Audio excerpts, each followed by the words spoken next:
जी हाँ, नमस्कार दोस्तों। आज हम सभी आपदा प्रबंधन एवं तैराकी प्रशिक्षण शाला में उपस्थित हुए हैं, जिसमें हमें विविध प्रकार के बचाव के तरीके एवं अन्य जानकारियाँ प्रदान किए जाएंगे। चलिए देखते हैं, कार्यक्रम में शामिल होते हैं और इसका लाभ उठाते हैं।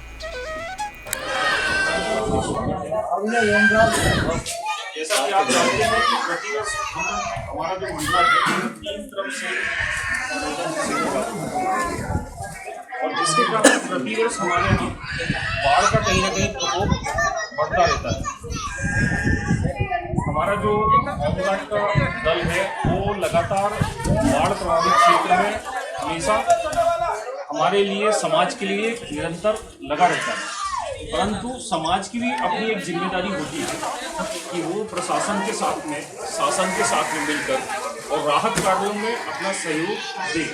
जैसा कि आपने देखा होगा कि कोरोना के समय प्रशासन ने तो काम किया ही किया, लेकिन समाज सेवी संगठनों ने भी उसमें बड़ा योगदान दिया, जिसके कारण हम एक बड़ी कोरोना जैसी बड़ी मुहिम से या बुरी आपदा से और लड़ पाए।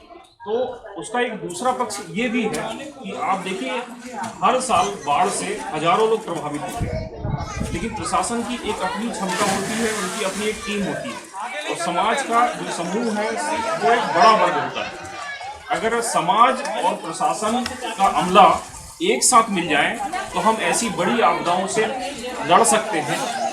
इसी कड़ी को आगे बढ़ाते हुए एक प्रशिक्षण हमने यहाँ पर आयोजित किया है।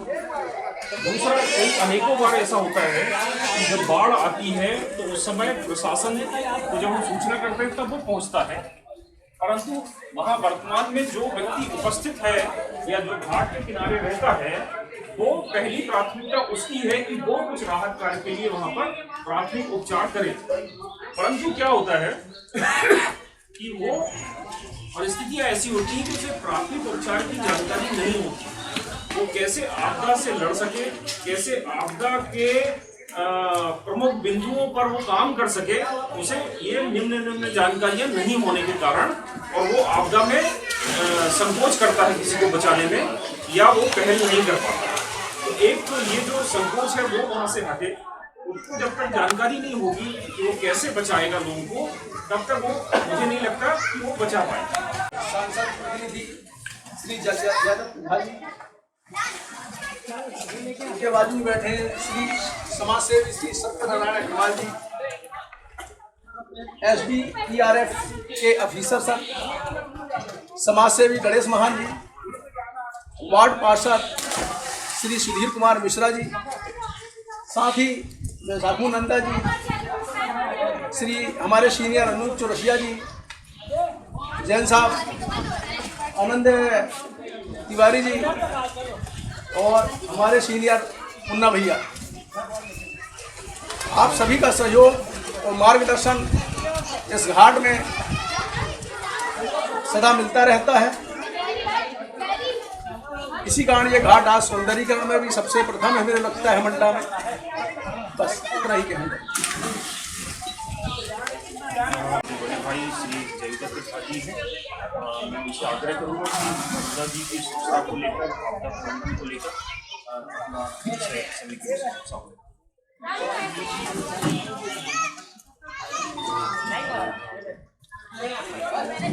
आज ये हम एकत्रित हुए हैं तो आपदा प्रबंधन और तैराकी संबंधित विषयों को लेकर, और सबसे पहले मैं नर्मदा समर्थन समिति है जो हमेशा से नर्मदा जी को लेके, स्वच्छता को लेके, पर्यावरण को बचाने को लेके हमारे एक बहुत बड़े मार्गदर्शक जो हमारे बीच में नहीं है, जिनकी आज पुण्यतिथि भी है, अनिल माधव दवे जी, उनकी प्रेरणा से, उनके मार्गदर्शन से ये समिति ऐसा काम कर रही है जिसका लाभ पूरे समाज को मिल रहा है, पर्यावरण को मिल रहा है।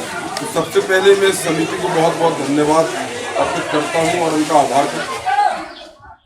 आज का जो विषय है कि हम आपदा प्रबंधन में एक कार्यशाला लगाए हैं, तो हमको ये समझना पड़ेगा कि ये कहीं ना कहीं हमारी एक नैतिक जिम्मेदारी से जुड़ा हुआ विषय है कि हम सब माँ नर्मदा की कृपा से, ईश्वर के आशीर्वाद से नर्मदा जी के किनारे हमने जन्म लिया। बचपन से हमको नर्मदा जी को स्वच्छ रखने का, इसका पूजन का माँ का दर्जा हम देते हैं। यहाँ तैरना, व्यायाम करना, सब चीज़ हमको संस्कार घर से मिले, परिवार से मिले, हमारे वरिष्ठों से मिले। अब जब हम इस लायक हो गए हैं कि हम इनसे जो भी हमको मिला हमने ग्रहण किया, अब हमको इनको अगर कुछ लौटाना तो ये हमारी नैतिक जिम्मेदारी है कि हम आने वाली पीढ़ी को नर्मदा जी का महत्व बताएं, पर्यावरण का महत्व बताएं। यहाँ से हम कैसे अपने जीवन को एक आधार बना के नर्मदा जी को हम कैसे आगे बढ़े हैं, हमारे पूर्वज कैसे आगे बढ़े हैं। आप लोग को मालूम होना चाहिए कि अमरकंटक से नर्मदा जी का उदय हुआ है और खंबात की खाड़ी में जाके ये समाहित होती है समुद्र में। तो ये बहुत बड़ा विषय और बहुत हमारे लिए गर्व करने का विषय है कि जो नर्मदा जी का सबसे शुद्ध पार्ट माना जाता है, सबसे कम प्रदूषित नर्मदा का जो क्षेत्र है वो डिंडौरी से और मंडला के बीच में। तो इसके लिए हम धन्यवाद देंगे अपने बुजुर्गों को जिन्होंने आज तक इसको ऐसा शुद्ध करके रखा कि जिसका लाभ हमको सीधे प्रत्यक्ष और अप्रत्यक्ष रूप से मिल रहा। अब इस विषय में हम बात करें जो आज का विषय है, तो हमारे साथ विशेषज्ञ लोग हैं। हम आप सब घाट आते हैं, नहाने आते हैं। हमारे साथ नई पीढ़ी आती है जिनको तैरना आता है, कभी नहीं आता, कभी कोई बीमार व्यक्ति है, कभी कोई असहाय व्यक्ति है जो अनजाने में नदी में आ जाता है नहाने और उसको गहराई का अंदाजा नहीं होता।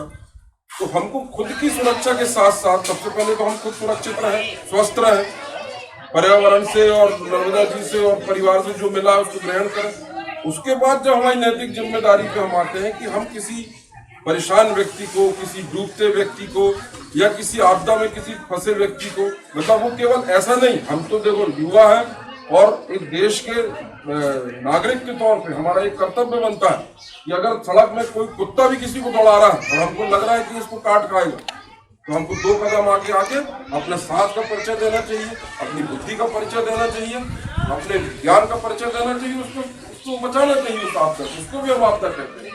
कोई व्यक्ति अगर गिर गया ठोकर खा के उसका खून निकल रहा है, ये हमारी जिम्मेदारी है कि हम उसको प्राथमिक इलाज कैसे मुहैया कराएं, जान कैसे पूछें। रहा सवाल तैराकी का, बहुत से लोग ऐसे अनजाने में हमारे साथ, हमारे इस समय में खासकर गर्मी में हमारे रिश्तेदार भी आते हैं जो इन सब चीज़ों से वाकिफ नहीं रहते, कैसा तैरना आता है, पर उत्साह में जागरूकता के लिए, अपने शौक के लिए वो हमारे साथ आ जाते हैं। तो हम लोगों को कम से कम इतना हमारे अंदर क्षमता होना चाहिए कि हम तत्काल में अगर कोई 10, 20, 25 फीट में हमारे सामने पानी में डूब रहा है या कोई ऐसी फंस गया है किसी जगह में या बाढ़ में कभी ऐसा कुछ हो गया, तो चूंकि हम नर्मदा किनारे रहने वाले लोग हैं, हमारे साथ ऐसे प्रशिक्षित लोग काम कर रहे हैं, तो ये हमारा भी फर्ज बनता है कि हम इतनी जानकारी रखें कि तत्काल में हम सामने वाले को रिलीफ दे सकें। ये आज की कार्यशाला का उद्देश्य है और ये बहुत मैं आज इतनी प्रसन्नता और गर्व महसूस कर रहा हूँ कि ये चीज़ें पहले से इनको चलना था जो अब स्टार्ट हुई है। भाई हम नहा, कुछ लोग तो हमारे यहाँ है जो अभी बीच में अगर पता चले कि कोई डूब रहा है तो हमारे पास बैठे हुए लोग या नहाते हुए ऐसे सक्षम लोग हैं जो तैर के उसको बचाने की क्षमता रखते हैं। बहुत सारे लोगों ने, अभी हमारे दर्णी ने बताया कि आप स्नान करने आए थे, उन्होंने अपने जीवन में 2 लोगों को डूबने से बचाया। एक बार ताली बजा अग्रवाल जी की। तो ये जो इनके अंदर भाव है या जो इनने किया, ये भाव हमारे सबके अंदर होना चाहिए और ये क्षमता होना चाहिए करने की। ये इस कार्यक्रम का उद्देश्य है। इसके साथ साथ आप लोगों के भविष्य के लिए शुभकामनाएं देते हैं। उज्ज्वल भविष्य के लिए, एक अच्छे नागरिक बनने के लिए, एक अच्छे इंसान बनने के लिए जो भी करना पड़े जीवन में वो हमको करना चाहिए। ये सब एक प्राथमिक तैयारियां हैं। आप सभी को बहुत बहुत शुभकामनाएं। नर्मदा समग्र समिति को पुनः मैं धन्यवाद देता हूँ। इस तरीके के आयोजन को लगातार करें और लोगों को जागरूक करें, नर्मदा जी को, पर्यावरण को बचाने करें। आपका बहुत बहुत और इस प्रशिक्षण में आए हुए सभी नर्मदा समग्र समिति के सदस्य, आप सभी लोगों का मैं होमगार्ड और एनडीआरएफ परिवार की तरफ से प्रशिक्षण कार्यक्रम में स्वागत करता हूं और साथ ही नर्मदा समग्र समिति का मैं धन्यवाद भी करता हूं कि उन्होंने अपनी तरफ से पहल कर और आपदा और नर्मदा जी की स्वच्छता जैसे विषयों पर अपनी तरफ से स्वेच्छा से पहल कर रही है और उस पर शानदार वो बहुत बढ़िया काम कर रहे हैं। हम सभी नर्मदा जी में रोज स्नान करने आते हैं, लेकिन शायद ही कभी ऐसा होता होगा, सामान्य जन की बात कर रहा हूँ मैं, शायद ही ऐसा होता होगा कि वहाँ बड़ी अगरबत्ती के पैकेट को उठाकर डस्टबिन में डाल दें। फैलाते समय करता कोई नहीं।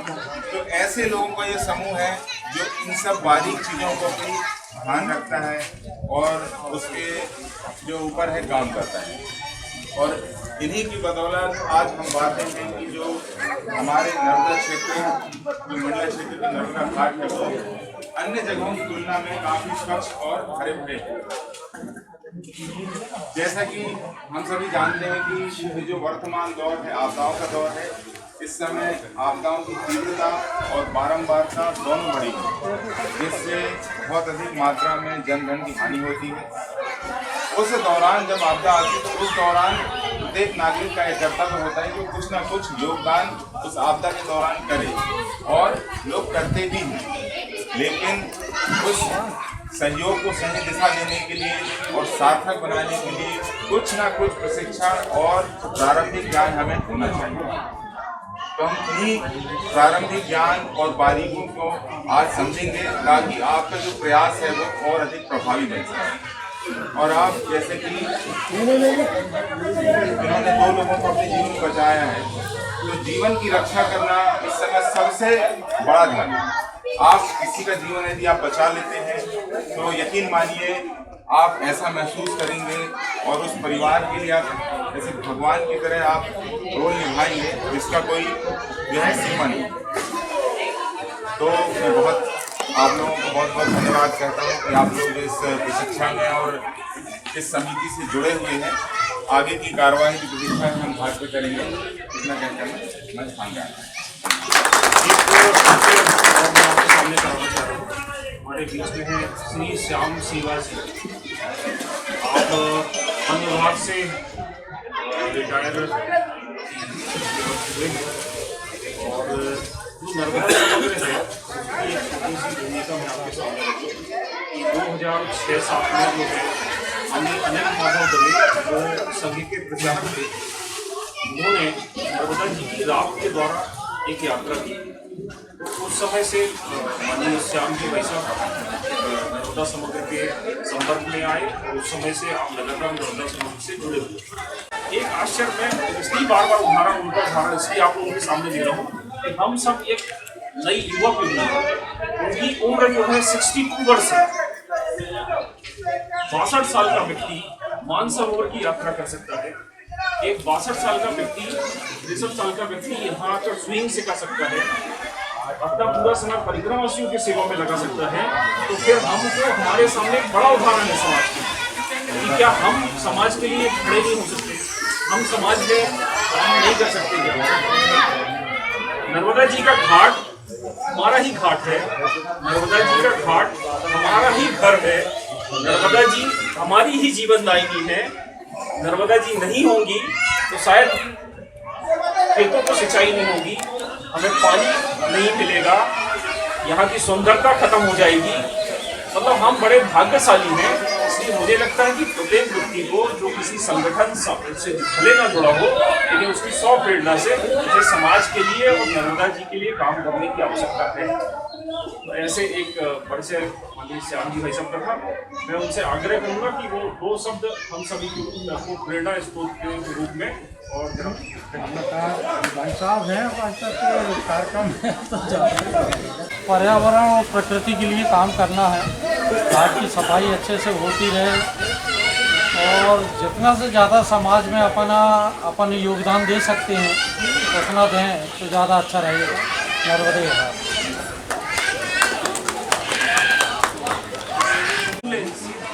2010 में हमारे मंडला जिले के जो ऊहा घाट है, चिरैयोगी घाट, वहाँ पर उनके बैक वाटर में पहली नदी एम्बुलेंस शुरू की।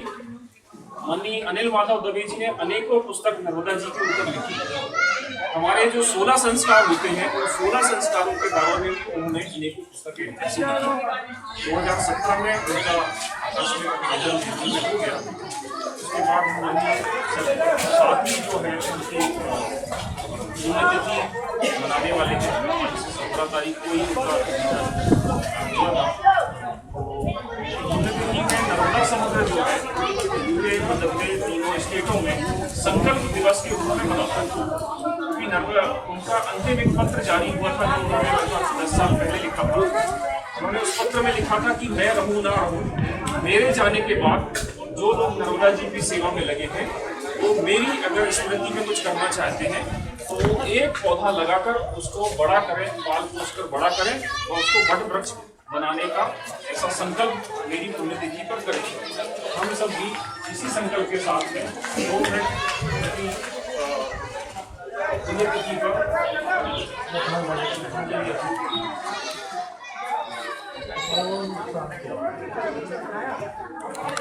मैया की जय, बोलो नर्मदा मैया की जय। फेंक दे, कौन ना बोला फेंक रहा मैया।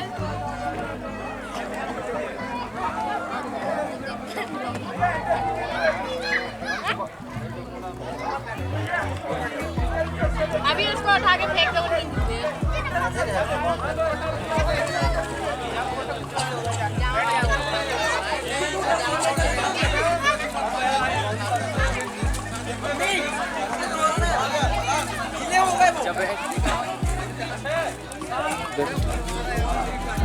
बचा ली।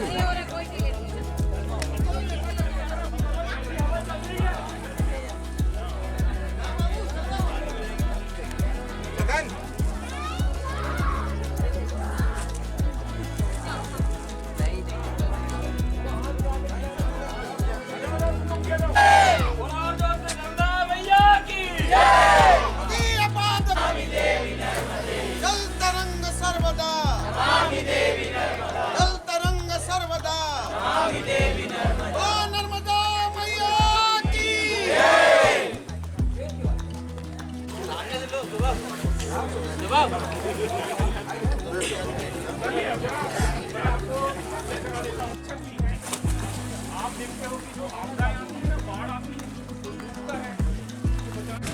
है ना। हम लोगों के लिए हमेशा आप जो है अपना छुट्टियां छोड़कर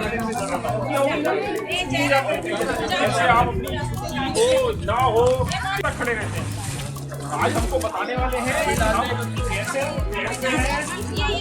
कैसे बचाव होता है, ये सब चीजें बताने वाले बारी बारी चीजें हमको आज बचेंगे या कैसे हम बचाएंगे।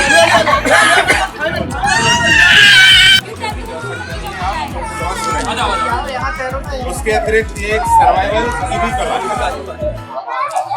सर्वाइवल की कला है, जीवन रक्षा कला। आप इसके साथ साथ दूसरों की भी जान बचा सकते हैं। आप लोगों में से कई ऐसे हैं जिनका उम्र से कहीं ज्यादा है, तैराकी का अनुभव बहुत ज्यादा होगा, लेकिन जितनी घटनाओं को हमने देखा है, जितनी घटनाओं में हम गए हैं, उनकी सूचना जो हमें लगी है उस आधार पर और कुछ आज उपलब्ध कराऊंगा, जिससे कहीं ना कहीं वो किसी में आप लोगों को बस काम आए। तो हम शुरू करते हैं। सबसे पहली जो चीज होती है जिसमें धीरे धीरे पैदल करके अंदर प्रवेश करेंगे।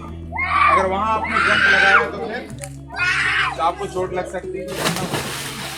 तो ये पहला तरीका हुआ। दूसरा है सैलो डाइव।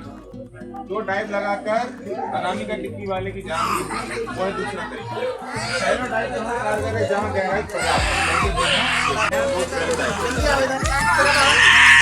इस सैलो डाइव से हम डूबते हुए व्यक्ति तक सबसे तेजी से पहुंचे। पानी में जम के हाथ सीधा रखे, बहुत तेजी से। उसके बाद दूसरा होता है स्प्रेडिंग।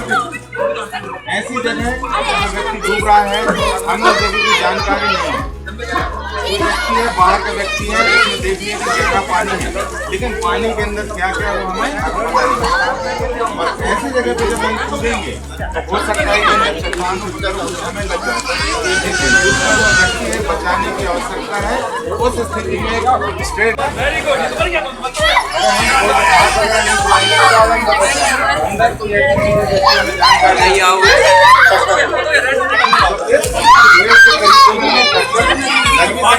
जानकारी ऐसी जगह पे जहाँ आपको गहराई होती है जानकारी। कॉम्पैक्ट जंप जैसे कि पूरा पुल जैसी ऊंची जगह से कूदने के लिए संभव हो सकता है।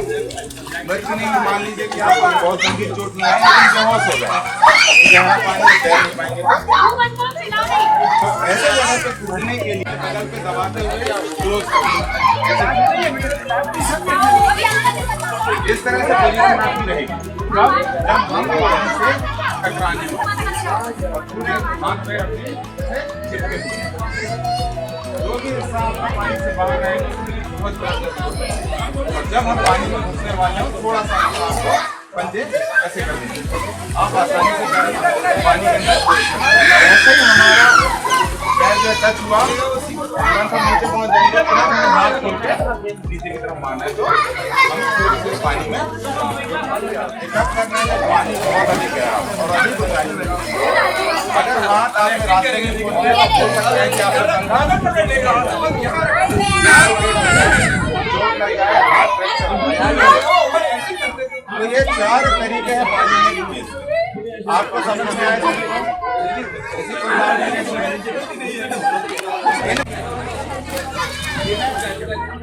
और एक होता है पानी में प्रवेश करना।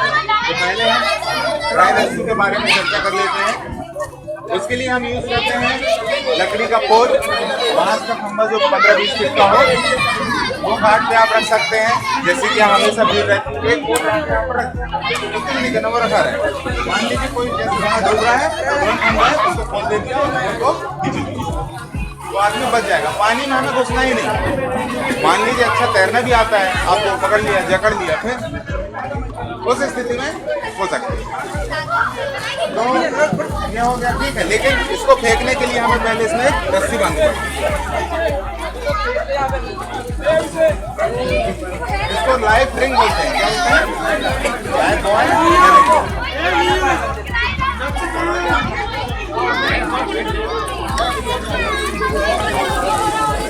इसमें एक रस्सी बांधेंगे,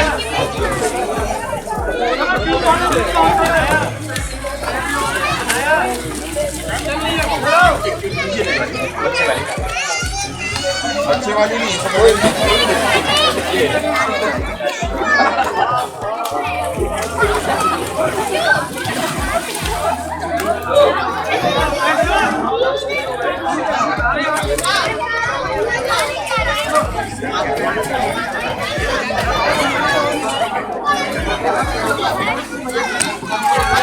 इसका वेट होता है लगभग 2.5 kg, तो ये फेंकने में दूर तक चला जाएगा ट्यूब की अपेक्षा। इसमें हमने रस्सी बांध ली। अब एक रस्सी पैर में दबा सकते हैं या कमर में बांध सकते हैं। पैर में दबाना ज़्यादा अच्छा रहता है। मान लीजिए 100-150 किलो का आदमी है तो आपको खींच लेगा, कमर पर रस्सी बंधी हुई है। ऐसी स्थिति में हम पैर के नीचे ऐसे दबा कर और उसको टारगेट करके निशाना लगाकर उसको फेंकेंगे।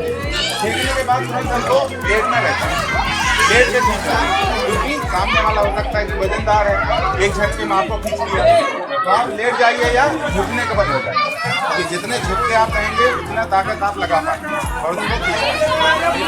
और हो सकता है कि आप स्लिपरी जगह पर हो, बारिश हुई है, कीचड़ है, तो वैसे ही स्लिप हो रहा है, उस दौरान हमें लेटना सबसे अच्छा रहेगा। ये ड्राई रेस्क्यू के अंतर्गत आता है।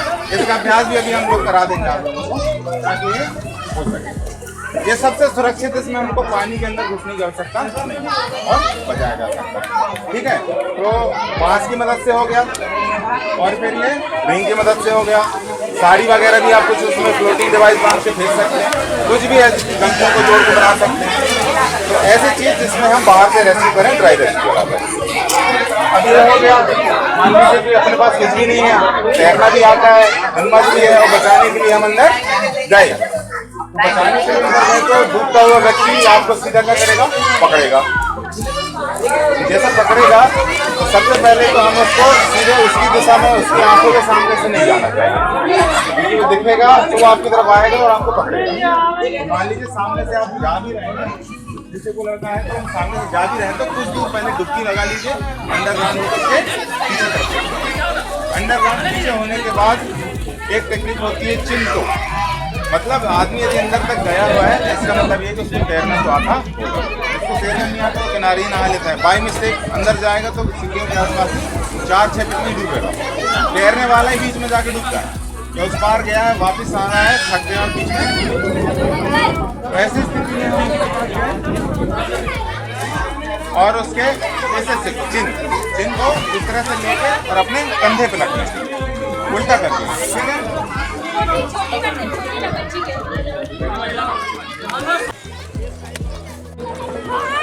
नमस्कार, ये मंडला जिले का नाना घाट है। ये काफ़ी सुंदरता के बीचों बीच ये घाट बना हुआ है, लेकिन कुछ यहाँ के आसपास के रहने वाले ज़्यादातर इस बात को समझ नहीं पा रहे हैं। यहीं आसपास की जगहों पर कचरा गिरा देते हैं। घाटों में साबुन शैम्पू का प्रयोग किया जाता है। तो आप सभी से आग्रह है कि ये पतित पावनी माँ नर्मदा हम सबकी जीवनदायिनी नदी है, इसको कृपया कर स्वच्छ बनाकर रखें।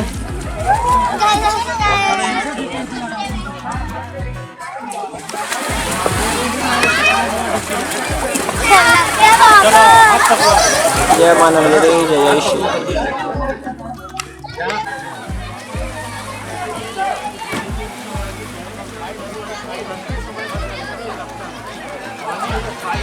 ये प्राणी डूब चुका है, इसको बचा के लाया गया है। इनका नाम जितेंद्र चौरसिया जी है। वीडियो अच्छे से बनाइए।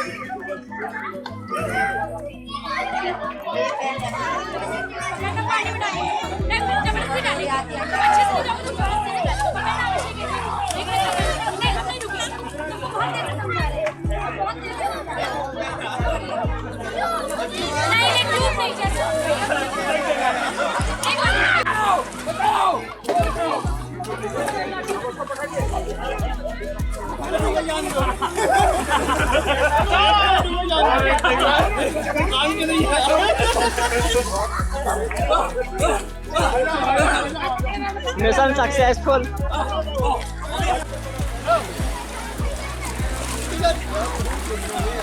कहाँ जाएगा?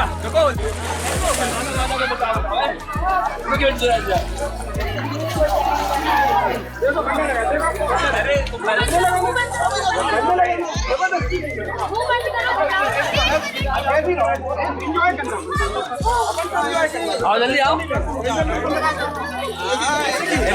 इधर में तो अमित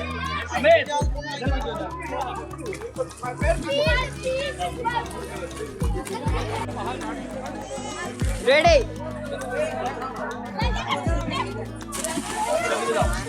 आओ जल्दी आओ। आ जाओ।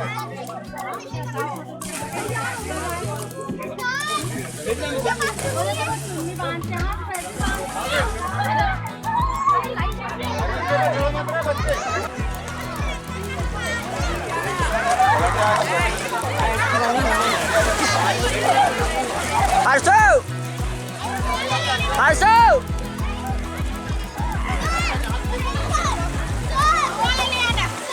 अच्छी क्लैरिटी आ रही है हर्षो।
बोट को चालू कैसे किया जाए इस प्रकार का प्रशिक्षण लेते हुए